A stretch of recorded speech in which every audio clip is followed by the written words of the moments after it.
understanding spiritual problem. Yan, dapat maunawaan natin yan. Hindi lang kasi dito, maraming mga problema dito sa mundo. Sabi nga, personal problem, marital problem, sa mag-asawa, family problem, sa pamilya, financial problem, political problem, at kung ano-ano pa, mga complicated problem. Ito yung mga patong-patong na problema. At higit sa lahat, yung mga problema ng iba, pinoproblema pa natin. Yung problema ng government, pinoproblema pa natin. Minsan nga, pag nakakarinig tayo ng mga kung ano-anong problema, minsan naapektuhan tayo. Amen? Kaya dito, aralin natin, ano ba ang mga pinagmumulan ng mga problema na ito? Kasi hindi natin kayang solusyonan ang lahat ng problema hanggat hindi natin alam ang tunay na problema. May tunay na pinagmulan yan. May tunay na pinagmulan ang problema kung bakit mayroong problema. Okay? Kasi nga, mahirap lutasin ang problema na hindi mo alam kung ano ang lulutasin natin. Okay? Yan ang pinakamahirap eh.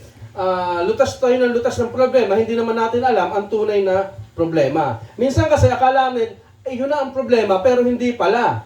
Kasi mahalaga na alam natin ang tunay na problema upang malaman natin kung saan tayo magsisimula at paano natin ito malulutas. Okay? Yan na, problema. Sabi dito, what is spiritual problem? Ano yan? What is the real problem? Amen. Ang real problem is spiritual. Yan ang problema talaga natin, spiritual. And ano naman yung spiritual problem? Yan yung sin. Yang kasalanan na yan, dyan nagsisimula ang lahat. Okay? So, makinig tayo mabuti at unawain natin. Halimbawa, sumakit ang ulo. May sumakit ang ulo, ibig sabihin ba ay mayroon ng cancer sa ulo? Minsan, di ba, pag sumakit ang ulo, sabihin mo ay, minsan, pwede bang pag sumakit ang ulo ay may ano lang sa mata, may paglabo? Pwede, di ba? Minsan, pag sumakit ang ulo, minsan migraine. Maraming dahilan ng pagsakit ng ulo. Minsan sa mata lang. Kaya dapat natin maunawaan, hindi mo kayang gamutin ang sakit ng ulo mo kung hindi mo alam kung ano ang pinagmumulan nito. Okay? Yung walang pera. Masakit ba sa ulo walang pera? Oh yeah. Maraming nakaka-relate. Masakit talaga ang sa ulo kasi paano ka magbabudget kung wala kang babudgetin. O kaya nga, hindi ibig sabihin na masakit ang ulo mo kaagad, bibigyan mo kaagad ng kung ano-anong gamot. Kailangan malaman mo ang ibibigay mong gamot para matukoy mo kung ano ang dahilan ng pagsakit ng ulo. Amen? Hindi yung inom tayo ng inom talaga, sumakit ang ulo ko, inom kaagad ng kung ano-anong gamot, yung pala, pera lang ang kulang. Kaya pala sumakit ang ulo. Okay? Kaya mahirap basta-basta mag-reseta. Kaya nga, ang ibig sabihin ng pagsakit ng ulo ay simptomas lang ng tunay na sakit. Okay? Ibig sabihin, ang pagsakit ng ulo is a symptom of the real sickness. Kung ano ba yung tunay na sakit, minsan nagre-resulta ng sakit ng ulo at iyon ang dapat nating malaman. Iyon ang aaralin natin ngayong araw na ito. Kaya dapat malaman natin na ang tunay na sakit upang maibigay ang tamang gamot. Pag nalaman mo ang tamang sakit, iyon ang tamang gamot na kaya nating maibigay yung tamang gamot. Okay? Kaya nga dito, ulitin ko yung topic natin. What is spiritual problem? Sin. Yan ang spiritual problem. Bakit? Di ba? Yan ang aralin natin ngayon. Sama-sama nating pag-aralan. Kaya dito, basahin muna natin 1 John 1:29. Sabi dito John 1:29, sorry. Kinabukasan nakita ni Juan na si Jesus ay lumalapit sa kanya. Kaya't sinabi niya, tingnan ninyo, siya ang kordero ng Diyos na nag-aalis ng kasalanan ng sanlibutan. Okay, pansinin natin, nakalagay kasalanan ng sanlibutan. Singular, isa lang. Ibig sabihin, hindi nakalagay mga kasalanan. Ibig sabihin, kasalanan. Ibig sabihin, singular. Ano yung kasalanan na yon? Yun ang kasalanan. Kaya naparito sa Jesus dahil doon sa isang kasalanan. Correct? Hindi mga kasalanan. Kasi kung ang inalis ni Jesus sa atin ay ang mga kasalanan, bigo ang kanyang pagparito dito. Halimbawa, sa isang puno ng mangga at maraming bunga, pag inalis ng Panginoon ang bunga, ang bigo ang pagparito niya rito. Kasi bakit? Pag nawala ang lahat ng bunga, muli na naman itong mamumunga. Amen? Kaya ang ginawa ni Jesus, pag perito niya rito, binunot niya kaagad yung ugat. Yung ugat na yun, yung nag-iisang kasalanan na yun, yun ang tinanggal ni Jesus sa atin. At ano yun? Yun ang simple nature. Yun ang kalikasan na meron tayo. Yun ang nagbibigay sa atin ng mga problema.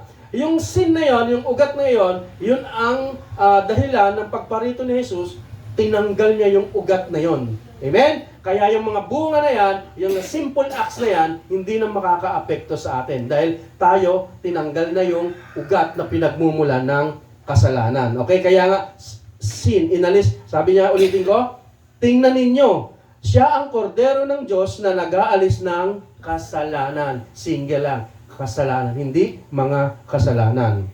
Okay? Kaya nga, hinalimbawa ko, he takes, inalis na yung root, hindi yung fruit. Okay? Kaya ganyan ang Panginoon kabuti sa atin. Inalis niyang pinagmulan. Yung bunga, yun ang symptom. Pero yung talagang ang pinanggagalingan, yun ang ugat ng kasalanan. Which is, ulitin ko lang para malaman natin, yun ang simple nature natin na pinagmulan ng kasalanan natin. Kanino? Kina Eva at Adan. Okay, yan nagsimula ang ating kasalanan. Kaya sabi dito sa Romans 3:23, for all have sinned and fall short of the glory of God. Sa Tagalog, sapagkat ang lahat ay nagkasala at walang sino mang nakaabot sa kaluwalhatian ng Diyos. Yan ang natin. Tayong lahat ay nagkasala at walang nakaabot sa kaluwalhatian ng Diyos. Walang perpekto. Lahat tayo'y makasalanan. Amen? Yan ang lagi natin tandaan. Minsan, ang religion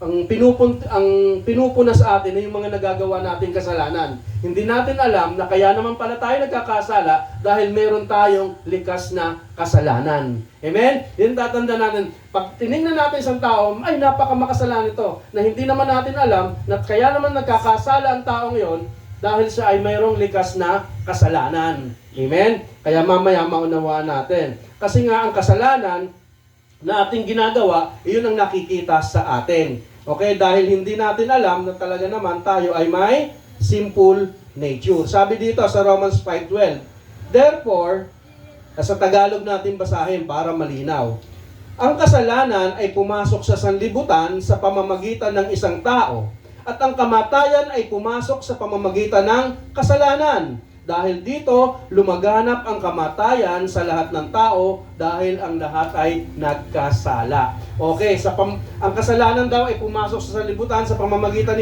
ng isang tao. Sino yon?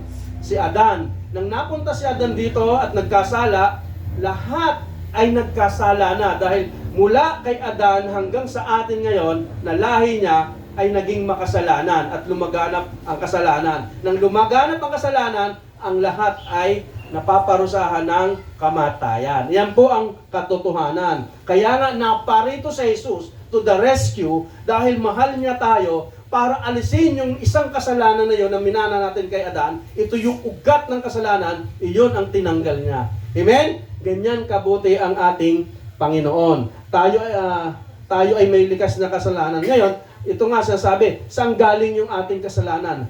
Kay Eva at Adan. Nang isinilang na tayo, lahat ng lahi mula kay Adan makasalanan na. Sa kanya nagmula ang mga kasalanan. Halimbawa, may isang tao na ipinanganak na bulag. Bulag siya, walang nakikita. Tapos sinamihan ka, ang pangit mo. Magagalit ka ba sa bulag? Papagalitan mo ba siya dahil siya'y bulag? Okay? Kukutsain mo siya dahil bulag. Okay? Kasi minsan, nakikita natin, hindi naman niya ginusto ang maging bulag. Sino ba tao gustong ipanganak na bulag? Walang taong gustong ipinanganak na bulag. Walang tao na ginusto na siya'y maging bulag. Amen? Pero sabi ng Panginoon, nakalulungkot lang ang tao bakit may ipinapanganak na bulag dahil sa pagkakataon na hindi niya ito pinili, pero ito yung naging direksyon ng kanyang buhay. Amen? Ganon din tayo. Hindi natin pinili na maging makasalanan. Pero dahil kina Eva at Adan, tayo ay naging makasalanan. Dahil kung tayo ang tatanungin, ayaw natin na maging makasalanan. Amen? Dahil alam natin masama ang pagkakasala. Pero dahil tayo ay may likas na kasalanan, hindi natin pinili iyon, iyon ang naging sitwasyon natin. Kaya diyan pumapasok ang biyaya ng ating Panginoon para iligtas tayo sa kasalanan na iyon na nakapalibot sa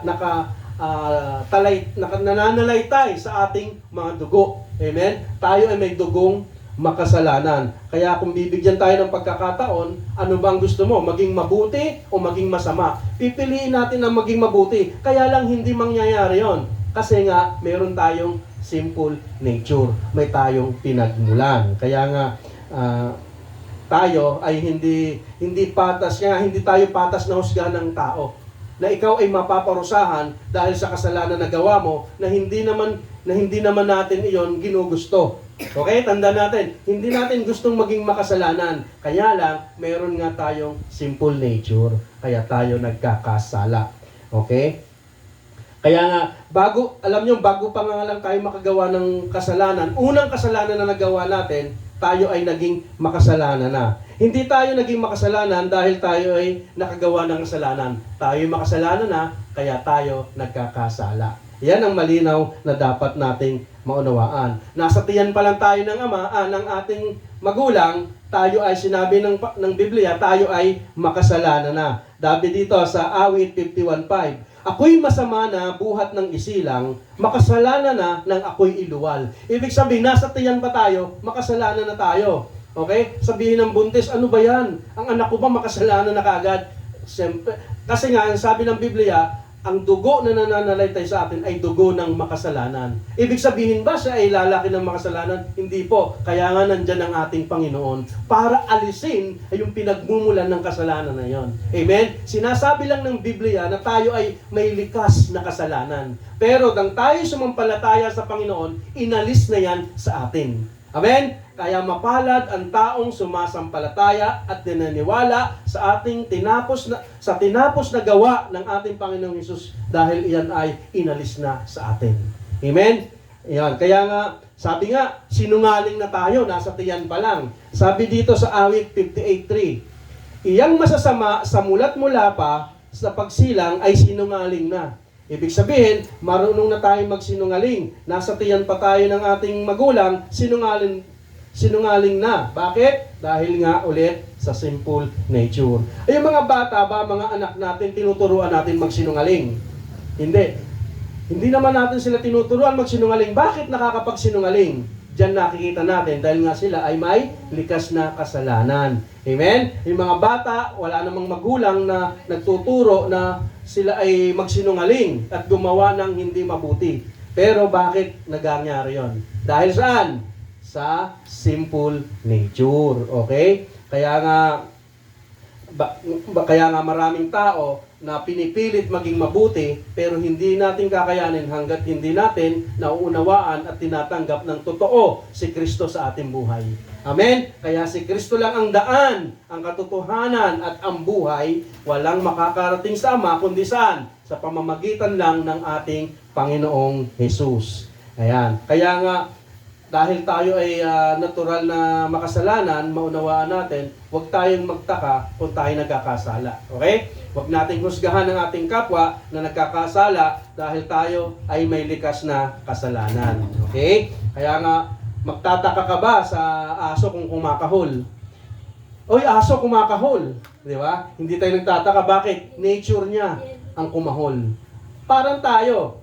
Nature natin ang magkasala, kaya natural tayong magkasala. Yun. Kaya magtaka ka sa tao pag napakabait at hindi nagkakasala. Magtaka ka doon. Kasi walang tao na hindi nagkakasala. Amen?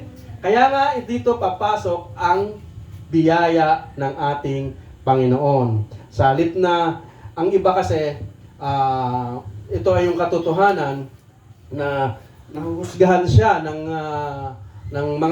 relihiyon, ng tao dahil may pupunta sa church, gusto kong magsimba para halimbawa may isang tao na napakasama magpapasok ng church pero sa halip na na ibigay ang tamang solusyon, nagkakaroon ng condemnation. Yan po ang nakakalungkot sa ating mga ibang dumadalo sa simbahan, kaya nagkakaroon ng condemnation sa halip na dumalo, hindi na makadalo dahil sa halip na biyaya ng Panginoon ang ating maipahayag, nako-condemn.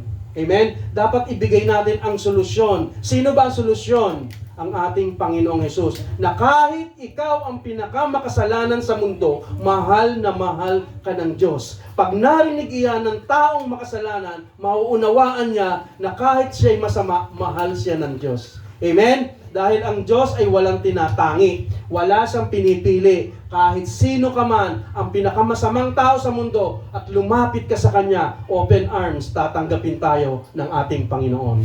Amen? Kaya ganyan kabuti ang Diyos sa ating buhay. Kaya lagi natin tandaan, bakit hindi natin kayang lutasin ang problema? Dahil mismo ang problema ay tayo ang problema. Bakit? Tayo ang may problema. Bakit? Tayo ay may simple nature. Okay. So, ngayon, ano ang tunay na solusyon? Sabi nga, Jesus is the only solution. Hindi siya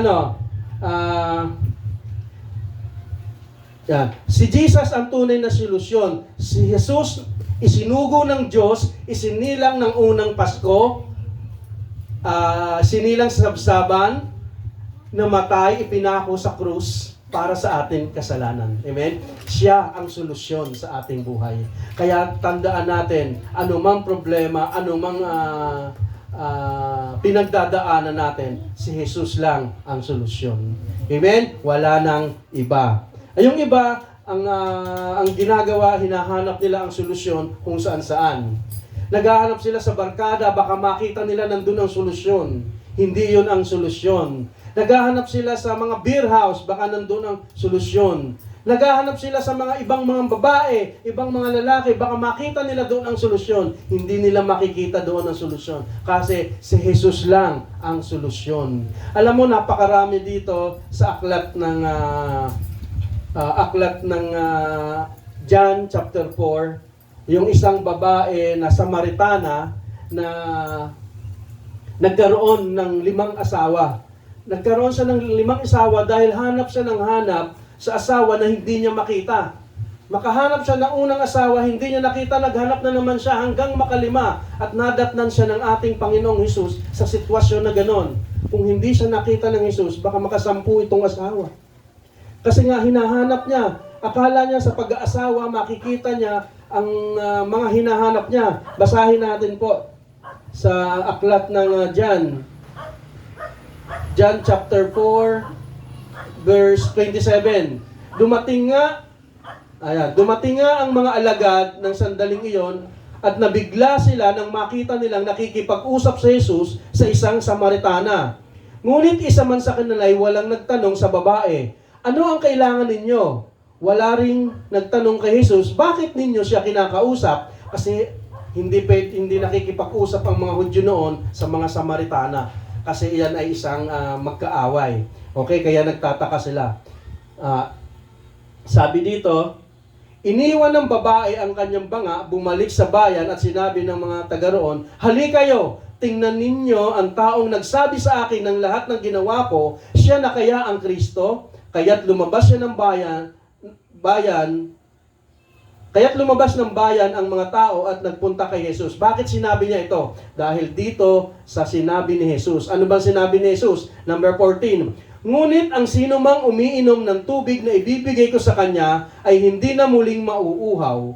Kailanman ang tubig na ibibigay ko ay magiging batis sa loob niya at patuloy na bubukal at magbibigay sa kanya ng buhay na walang hanggan. Sinabi ng babae, Ginoo, bigyan ninyo ako ng tubig na ito upang hindi ako mauhaw. Ni pumarito upang sumalok na muli. Umuwi ka at isama mo rito ang iyong asawa, wika ni Jesus. Sabi ng babae, wala akong asawa. Sagot ng babae. Sabi ni Jesus, tama ang sabi mo. Wala kang asawa sapagkat 5 na ang iyong naging asawa at ang kinakasama mo ngayon ay hindi mo maasawa. Totoo nga ang sinasabi mo, sabi ng babae. Nagsabi ng babae, paano nalaman ni Jesus? Si Jesus, alam mo ba, Kung ang ibang tao, iko-condemn yan. Grabe ka. 5 na yung asawa mo, hindi ka pa nasisiyahan. Pero si Jesus, pag-ibig ang ibinigay niya. Hindi niya kinondemn ang babae. Hindi niya sinabi, ang landi mo. Hindi, pero binigyan niya ng pag-ibig. Anong pag-ibig? Yung tubig na nagbibigay ng buhay. Ang buhay na yun, yung kanyang salita. Ibig sabihin, pag narinig natin ang salita ng Panginoon, tanggapin natin. Dahil kahit ikaw ang pinakamasamang tao sa mundong ito, pag tinanggap mo sa Jesus sa buhay mo, kaya kang hugasan ng salitang iyon. Amen? At iyon ang magbibigay sa atin ng kapayapaan ng ating buhay. Ang kapayapaan sa buhay, iyan ang pinakamahalagang biyaya na matatanggap natin sa Panginoon. Kahit napakarami mong pera at may tinatanim ka sa puso mo at hindi mo ito pinapakawalan, mabigat ito. Pero pag pinakawalan mo ito, daig mo pa ang male-maleta ng pera. Amen? Baka naman, maleta dyan, isa lang. Kaya tandaan natin, ang Panginoon natin, hindi kailanman tayo kinondem. Ibinigay niya sa atin ang pinakang mabuti para sa ating ikakasiya. Tingnan nyo. Anong sabi dito ng babae? Iniwan niya yung kanyang banga at tumakbo sa bayan at ipinamalita. Ang simbolo ng banga na iyon ay ang kanyang buhay. Alam niyo ba sa panahon ng mga Hudyo, yung banga na iyon ay napakahalaga dahil doon sila iigib ng tubig. At iyon ang kinabubuhay nila, yung iniinom na yon. Pero iniwan niyo ng babae, tumakbo at ipinamalita ang ginawa ng Panginoong Hesus sa kanya. Pag naranasan natin ang ating Panginoon, kaya nating iwanan ang ating mahalaga sa ating buhay. Minsan kasi ang hirap nating alisin sa ating buhay ang mga nagpapasaya sa atin sa mundong ito na akala natin doon natin makikita ang tunay na buhay. Pero pag iniwan mo yon at si Jesus ang tinanggap mo, higit pa dyan ang matatanggap natin sa ating Panginoon. Ito ay kapayapaan na mula sa Diyos. Amen? Hallelujah! Palakpakan na natin ating Panginoon. Minaunawaan po ba tayo? Kaya napakabuti ng Diyos.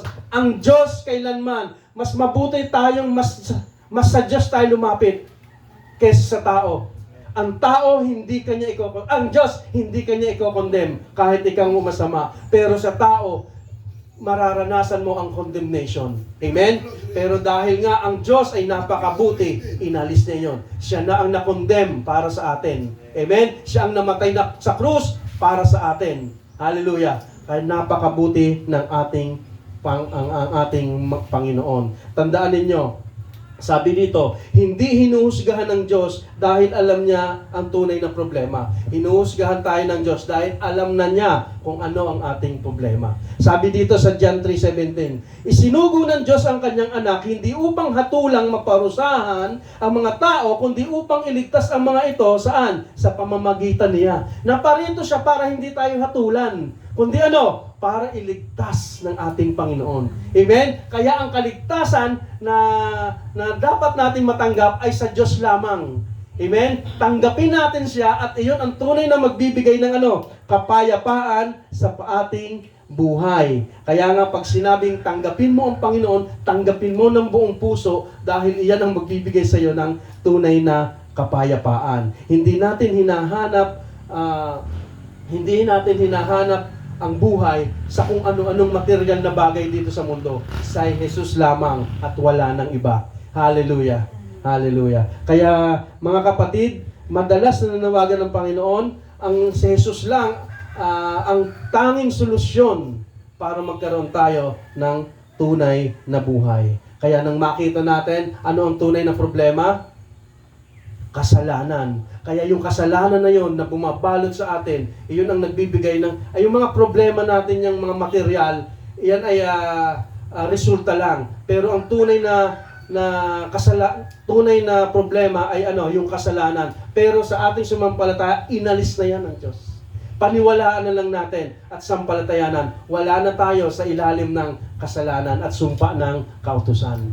Amen? Dahil tayo ay nakay Kristo na. Now, alam na ba natin ang anong spiritual problem? Kung ano? Alam natin, anong spiritual problem? Sin, kasalanan. So ngayon, ano ang solusyon? Anong gamot? Si Jesus ang gamot. Pag tinanggap mo si Jesus sa buhay mo, lahat ng problema mo, tanggal na yan, wisik na yan, alis na yan. Amen? Pero bakit may dinaranas tayong problema? Sasabi natin, mga marital problem, mga financial problem, bakit nararanasan pa? Inaalaw yan ng Diyos sa atin upang pag naranasan natin yan, maunawaan natin na si Kristo lang ang magbibigay sa atin ng solusyon sa mga problema na yan. Kaya pag nagka-problema tayong pinansyal, anong solusyon? Si Jesus, tatawag tayo. Amen? Pag nagkaroon tayo ng sakit, sinong lalapitan? Sinong solusyon? Si Jesus ang solusyon. Lalapit tayo. Bakit anong sabi ni Jesus? Sa aking mga sugat, tayo ay pinagaling niya. Paniwalaan natin. Kulang tayo material, kinakapos tayo financial, ano sabi? Lalapit tayo sa Panginoon. Dahil ano sabi niya? Nang ako'y tinanggap nyo, pinagpala ko na kayo. Hindi lang material, hindi lang physical, kundi lahat ng pagpapala, all package, holistic ang binigay na pagpapala ng Panginoon sa atin. Amen? Kaya ang solusyon lang isa lang, si Jesus lang. Kaya yung mga pagsakit ng ulo, mga problema na pinagdadaanan mo, pamilya man yan, bahay, asawa man yan, o anumang problema yan, ang solusyon ay sino? Si Jesus lang ang solusyon. Ibigay natin sa Kanya. Kahit na sabihin mong ikaw ang pinakamasamang tao, tatanggapin ka ng Diyos. Amen? Dahil ang Diyos ay hindi namimili. Hallelujah. Kaya nga, huling tanong, what is the only solution? Jesus. I mean, who is the only solution? Jesus. Jesus lang ang ating Panginoon, ang solusyon ng ating lahat ng problema. Naunawaan naman natin ang problema? Pag dumaraan ngayon, alam nyo na ang solusyon sa mga problema na dadanasin natin? Anong gagawin lang? Si Jesus lang. Tatawag lang tayo sa Jesus. Dahil wala ibang solusyon. Hindi mo kayang solusyonan yan. Hindi mo kaya mahihirapan ka yan. Pero pag inilapit mo sa Diyos, napakabilis lang yan. Kahit sakit yan, kahit anong bigat ng problema, si Jesus lang ang solusyon. Amen? Anong big idea natin? In Christ, my spiritual problem is solved. Solved na ba ang problema? Bakit na solved? Dahil kay Jesus. O, sabay-sabay natin bigkasin. Ang big idea natin, in Christ, my spiritual problem is solved. Solved na tayo. Dahil kanino? Sa Panginoong Hesus na nabatay sa krus para sa atin. Hallelujah! Palakpakan natin Panginoon sa magandang balita na ating narinig ngayong araw na ito. Tayo ay manalangin. Hallelujah! Hallelujah! Ama, salamat po sa mensahe mo ngayong araw na ito, Lord, na ipanaunawa mo sa amin ano ba ang tunay na pinagmula ng kasalanan, ng aming problema na dinaranas. Ito ay ang kasalanan. Ito ay ang kasalanan na tinapos mo na sa krus, Panginoon. Ay yung minana naming kasalanan mula kay na Eva at Adan, Panginoon, na inalis mo ito, Panginoon, na nananalaytay sa aming dugo at ngayon malaya na kami, Panginoon. Lord, salamat po sa kaligtasan. Salamat sa karunungan na ibinigay mo, Lord, lahat ng mga kapatid ko, lahat ng nakakarinig ng iyong mensahe at tatanggapin ka bilang Panginoong tagapagligtas, Panginoon. Ngayon araw na ito, ngayong oras na ito, na narinig niya ang mensahe mo at tinanggap kanila, Panginoon, makaranasan nila ang kaligtasan at pagpapala mo, Panginoon. Ngayong oras na ito, Lord, salamat po sa mga nakikinig, salamat sa mga nakaunawa na iyong mensahe dahil natanggap na nila ang iyong kaligtasan, Panginoon. Hallelujah. Even Lord, salamat sa katagumpayan ng gawain nito. Tunay nga po na napakabuti mo sa buhay ng bawat isa. Hindi kami naparito, hindi ka naparito upang kami hatulan, kundi kami ay iyong iligtas, Panginoon, sa kasalanan, Panginoon. Maraming salamat po. Pinupuri ka namin at dinadakila. Iyan po ang aming sama-samang panalangin sa pangalan po lamang ng iyong bugtong na anak na si Jesus na aming tagapagligtas. Lahat tayo magsabi ng Amen, Amen, Amen. Hallelujah.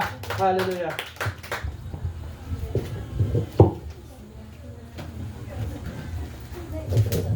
Amen, amen, hallelujah. Tunay na marami tayong na-receive po sa umagang ito. Ano po, ang ganda po